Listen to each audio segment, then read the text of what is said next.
Please like, share and subscribe. Thank you. Audi's current flagship crossover offering is the Q7.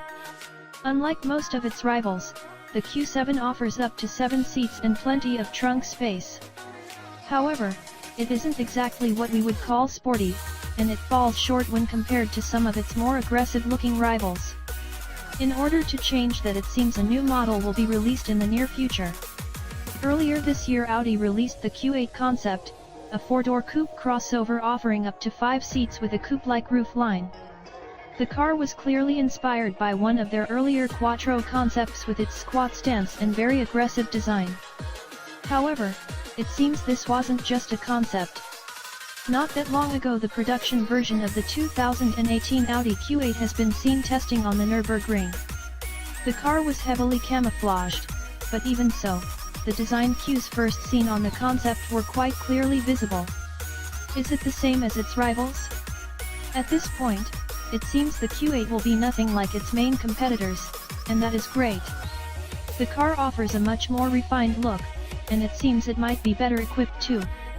Some also suggested that this model could be Audi's first true high-performance crossover and be considering it will share its platform with the Lamborghini Urus. This statement is likely not far from the truth.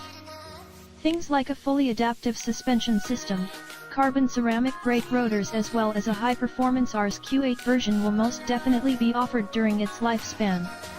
This should give Audi one of the best performing crossovers on the market by a big margin.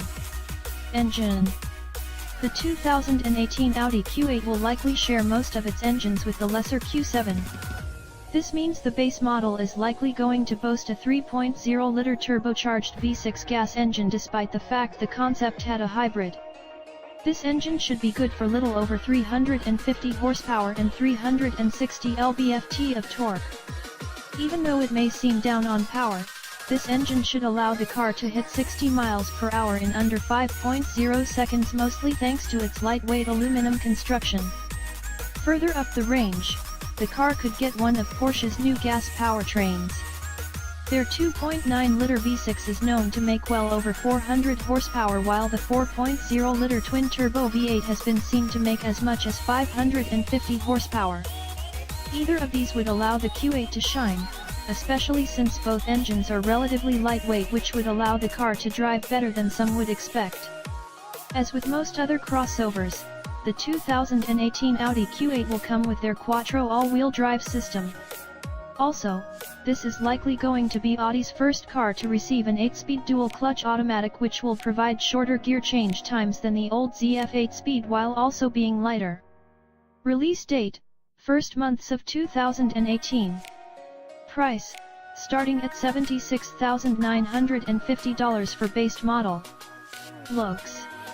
Even though the production model hasn't been revealed just yet, it seems the car will be mostly identical to the concept showcased a few months ago. In the front, it is clear it boasts Audi's new large hexagonal grille, also seen on their Q2. The headlights are quite slim and swept back, while the intakes in the bumper are functional this time around. The back of the car is nothing like the back on its main rival. Instead, Audi opted for a design closer to that of the Q2. While the roof is certainly slightly raked towards the back, the rear window has a more natural design which makes it seem like a coupe crossover instead of a sedan on stilts. The wheels seem similar to those found on the high-performance versions of the Q7. In terms of size, the car seems to boast the same wheelbase as the Q7, but it definitely is wider and lower than its sibling. Inside the cabin. Considering Audi's history, it is safe to assume the upcoming 2018 Audi Q8 will get a nearly identical interior to the Q7. However, the materials, as well as the inserts, will likely be unique for the coupe crossover. Expect carbon fiber and aluminum inserts instead of the usual wood. The seats, both those in the front and at the back, are also expected to be different, with better side bolsters than on the Q7.